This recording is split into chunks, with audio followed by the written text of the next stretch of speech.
Hello viewers, আসসালামু আলাইকুম। আশা করি সকলে ভালো আছো। তোমাদের ডিগ্রি দ্বিতীয় বর্ষ পরীক্ষা 2024 অনুষ্ঠিত 2024 রাষ্ট্রবিজ্ঞান তৃতীয় পত্র, বিষয় বাংলাদেশের সরকার ও রাজনীতি 12-19-09। ক বিভাগ যে কোনো 10টি প্রশ্নের উত্তর দাও। 1. বাংলা প্রেসিডেন্ট কোন কোন এলাকা নিয়ে গঠিত হয়েছিল?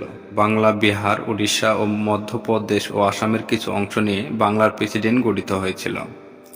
আমরা এখান থেকে তোমাদের কিছু গুরুত্বপূর্ণ প্রশ্ন তুলে ধরবো এবং বলে দেব। ভিডিওটি তোমরা সম্পূর্ণ মনোযোগ সহকারে দেখতে থাকবে আর অবশ্যই আমাদের চ্যানেলটি সাবস্ক্রাইব করে রাখবে। 15 নম্বর, 6 দফার প্রথম দাবি কী ছিল? ঐতিহাসিক লাহোর প্রস্তাবের ভিত্তিতে পাকিস্তানে একটি সত্যিকারে ফেডারেল শিবির গঠিত হবে তাতে। মুসলিম লীগের কত সাল গঠিত হয়? 30 ডিসেম্বর 1906 সালে। কত সালে খিলাফত ও সহযোগী আন্দোলন শুরু হয়? 1919 সালে। মুজিবনগর সরকার প্রধানমন্ত্রী কে ছিলেন? তাজউদ্দিন আহমেদ। দ্বিজাতি তত্ত্বের মূল কথা কী ছিল? ভারতবর্ষে দুইটি জাতির ভিত্তিতে দুইটি আলাদা রাষ্ট্র গঠন। পাকিস্তানের প্রথম গভর্নর জেনারেল কে ছিলেন? হোসেন শহীদ সোহরাওয়ার্দী। মুক্তিযুদ্ধের সর্বোচ্চ খেতাব কি? মুক্তিযুদ্ধের সর্বোচ্চ খেতাব হচ্ছে বীর শ্রেষ্ঠ। কার নীতিতে তমদ্দুন মজলিস গঠিত হয়? আবুল কাসেমের। 24 কত তারিখে সংবিধান কার্যকর করা হয়? 1972 সালে 16 ডিসেম্বর। 1954 সালে নির্বাচন যুক্তফ্রন্ট কত দফা ঘোষণা করে? 21 দফা ঘোষণা করে। 27 কখন আন্তর্জাতিক যুদ্ধ অপরাধ ট্রাইব্যুনাল কার্যক্রম শুরু করে? 2010 সালের 26 জুলাই।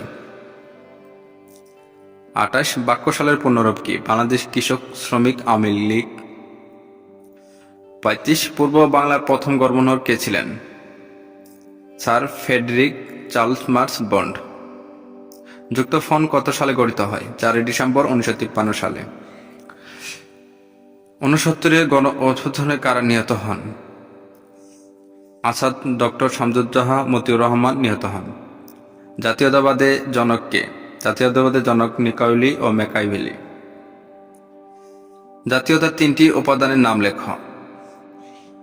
ভৌগোলিক ঐক্য, বংশগত ঐক্য ও ভাষা ও সাহিত্যের ঐক্য প্রভৃতি। তারপর হচ্ছে তোমাদের ক বিভাগ। খ বিভাগ, তোমরা যারা এখনো আমাদের কাছ থেকে শর্ট সাজেশনগুলো সংগ্রহ করনি, অবশ্যই আমাদের কাছ থেকে শর্ট সাজেশনগুলো সংগ্রহ করে নেবা। তোমাদের প্রত্যেকটা বিষয় পিডিএফ ফাইল আমরা আজকের এই ভিডিওতে শুধু জাস্ট ডেমো দেখাচ্ছি যে তোমাদের সকল বিষয়ের শর্ট সাজেশনগুলো আমাদের কাছে অলরেডি তৈরি করা আছে কি বা নাই। সেই জন্য তোমাদের প্রত্যেকটা বিষয় কিন্তু শর্ট সাজেশনগুলো আমাদের তৈরি করা আছে। যারা এই শর্ট সাজেশনগুলো নিতে আগ্রহী শুধু তারাই যোগাযোগ করবা। আমাদের ইমেল এবং হোয়াটসঅ্যাপ নাম্বার মেসেজ দিলে তোমাদের যে কোনো বিষয় শর্ট সাজেশনের জন্য ইমো এবং হোয়াটসঅ্যাপের মাধ্যমে পিডিএফ ফাইলগুলো পেয়ে যাবে। এবং এই শর্ট সাজেশনগুলো নিতে হলে তোমাদের ইমো এবং হোয়াটসঅ্যাপের মাধ্যমে ওখানে মেসেজ দিলে আমরা সরাসরি তোমাদের ওখানে পিডিএফ ফাইলগুলো দিব এবং প্রত্যেকটা বিষয় আলাদা আলাদা করে প্রত্যেকটা বিষয়ের জন্য একটি মূল্য নির্ধারণ করা হয়েছে পিডিএফ ফাইলের। যারা নিতে আগ্রহী শুধু তারাই যোগাযোগ করবা। সে অনুযায়ী টাকা পাঠিয়ে দিলে লাস্ট নাম্বার বললে বিকাশ অথবা নগদের মাধ্যমে পাঠিয়ে লাস্ট নাম্বার বললে সাথে সাথে আমরা তোমাদের এই পিডিএফ ফাইলগুলো শর্ট সাজেশনগুলো আমরা ইমো বা হোয়াটসঅ্যাপে দিয়ে থাকি। যারা এই শর্ট সাজেশনগুলো নিতে আগ্রহী এবং যারা দুর্বল ছাত্রছাত্রী রয়েছে তারাই কিন্তু এই শর্ট সাজেশনগুলো সংযোগ করে ইনশাল্লাহ তোমরা ভালো মার্কস আশা করতে পারো। তারপর হচ্ছে তোমাদের খ বিভাগ, যে কোনো 5টি প্রশ্নের উত্তর দাও। বঙ্গভঙ্গ কেন বধ করা হয়েছিল?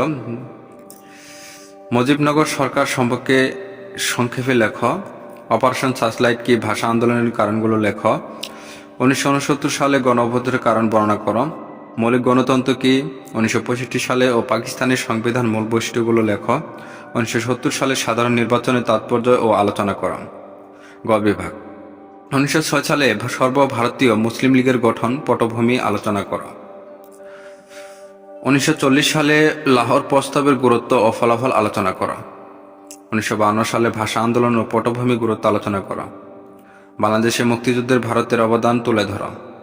1972 সালে বাংলাদেশের সংবিধান ও বৈশিষ্ট্যসমূহ আলোচনা করা।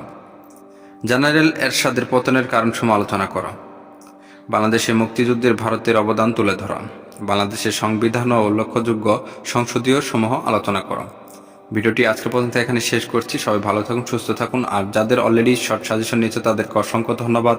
আর এখনও যারা শর্ট সাজেশন সংগ্রহ করেন অতি তাড়াতাড়ি আমাদের কাছ থেকে শর্ট সাজেশনগুলো ইমো এবং হোয়াটসঅ্যাপের মাধ্যমে সংগ্রহ করে নাও।